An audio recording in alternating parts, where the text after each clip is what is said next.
Hi, my name's Phil. I like talking about politics, and in this video I'd like to discuss just how much danger Sunak may be in, as some correspondents who will be in close contact with Tory MPs seem to think we shouldn't be ruling out an election in January 2025. Now, being clear, the only way I see an election that late is if they replace Sunak with a fourth leader within this parliament. But first, if you'd like to be notified of daily news and politics, please subscribe to the channel. So another day, another PR triumph for Team Sunak. Today he met the Dutch Prime Minister at Downing Street, and then after the usual greeting for the cameras outside the door, tried to open the door to go inside and was met with a door that really didn't want to let him inside. In reality, of course, you don't open the door to number 10 from the outside. It's number 10. Someone's supposed to open it for you from the inside. But this did not occur, leaving Rishi Sunak with another PR triumph to add to the list. And isn't it just symptomatic of his leadership? So on the face of it, Sunak certainly looks like he's in trouble. Everything's going against him. Some of them are his fault. Some, like the door, not his fault, but, absolutely iconic. But he's not necessarily in imminent trouble. The Mirror carried the front page today that 18 confidence letters have gone in. But 18 isn't really enough to worry Sunak. There needs to be 53 before a confidence vote will be held. It's possible that more letters could go in. It may depend on the vote next week. That might be a trigger. The vote on the Rwanda bill. It's possible that others will give him one more chance. There's the possibility, indeed probability, of more by-elections in the new year. But I'm not sure I'd be getting too excited about 18 letters. Mind you, how accurate is that? Sounds very precise. The actual number is not a matter of common knowledge. It can only really be obtained by having spies snooping on the office of Sir Graham Brady where the letters are sent. But Sam Coates of Sky was one of the correspondents making a point that he foresees Sunak being unable to reliably get legislation passed. He's already lost one vote this week, but that didn't exactly hit the major news headlines. But if he loses a vote on a major policy, which is attracting a lot of public attention, then his government looks stuck. Now, at this point, Coates says that Sunak has a few options. He says he could call an election as a way of getting past the impasse by setting his legislative agenda down in a manifesto. However, as Coates points out, he'd be annihilated in that election. He said he could bend in order to get votes passed. Now, Coates did say that this is unlikely because that's not the sort of person Sunak is. I say he's right, but for completely the wrong reason. Sunak caves at the drop of a hat. You'd have to be blind not to see that. But I think he won't bend, not because he's not prepared to, not because that's not the sort of person he is, but because he can't. The various factions of the Tory party want mutually exclusive things specifically from this bill. I don't just mean in general. I just think that if Sunak can't get the bill passed in its current form, and we don't know that yet, we don't know how the vote is going to go, but if it fails, I don't think he can get it passed in any form if he can't get it passed in this form.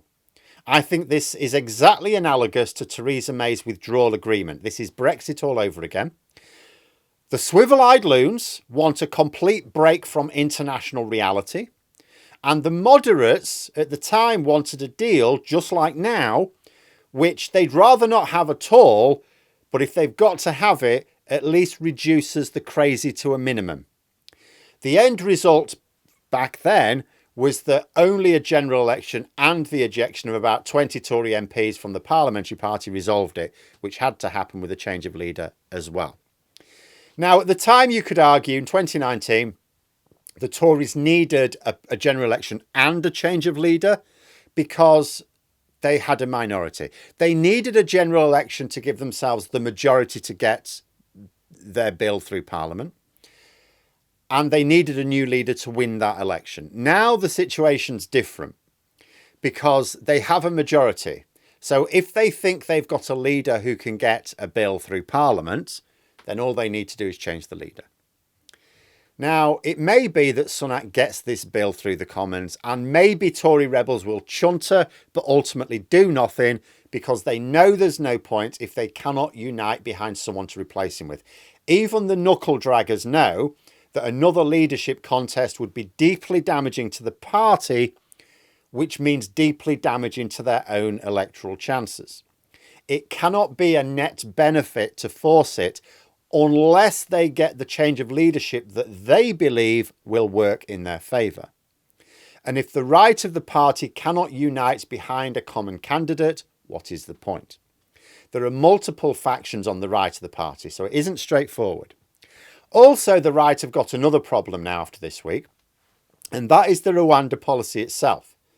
They claim we need to leave the European Convention on Human Rights, or at least disapply it in certain cases, like with asylum. Now, they sort of understand probably we're not going to be leaving the European Convention on Human Rights this Parliament. There's no mandate for that. So they're sort of thinking, well, we can put it down in a manifesto. Only the Rwandan government this week said they will cancel the deal if it doesn't respect international laws.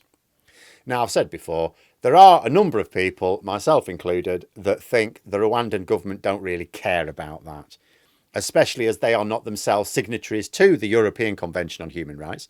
It is likely, certainly possible, that James cleverly asked them to do this on a recent visit. But officially, as far as anyone can say, the Rwandan plan cannot work if we disapply the European Convention on Human Rights because the Rwandan government have formally said so. Yet this is what the Braverman crowd are calling for. So they may need a rethink. Now, being realistic, remember, what the far right want is for us to leave the European Convention on Human Rights. That's what they want. They don't care about the Rwandan plan. The Rwanda plan is their Trojan horse to get us out of the European Convention on Human Rights. That Trojan horse is now not working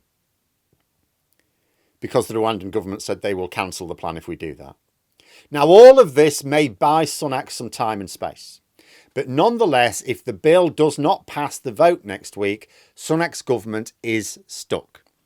If it cannot pass legislation on a main policy area, this isn't like losing the infected blood scandal vote last week. This is a main policy area.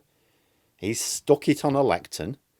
And if there's no alternative legislative plan to move forwards on it, the government is unable to pursue its key policies. Now, when that happens, there are only ever two ways out of it.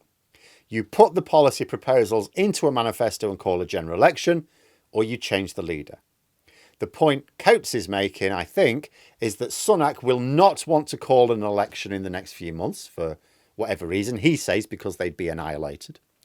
In which case, if Sunak's government remains stuck but won't call that election, the risk of being replaced, the only other feasible option, grows.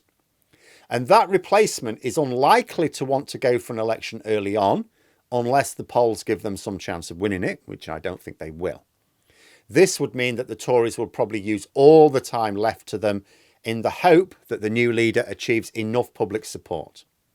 Now, I don't think a new leader has a cat in hell's chance, and I believe that for two main reasons. First, the leader they elect is likely to be batshit crazy. You can usually rely upon the members to vote for batshit crazy. They're not going to elect a leader in tune with the bulk of swing voters, so they aren't going to appeal to the public. If anything, they may end up being less popular than under Sunak.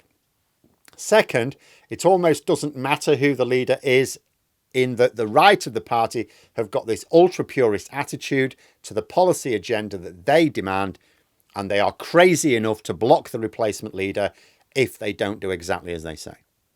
But this risks losing the support of other MPs.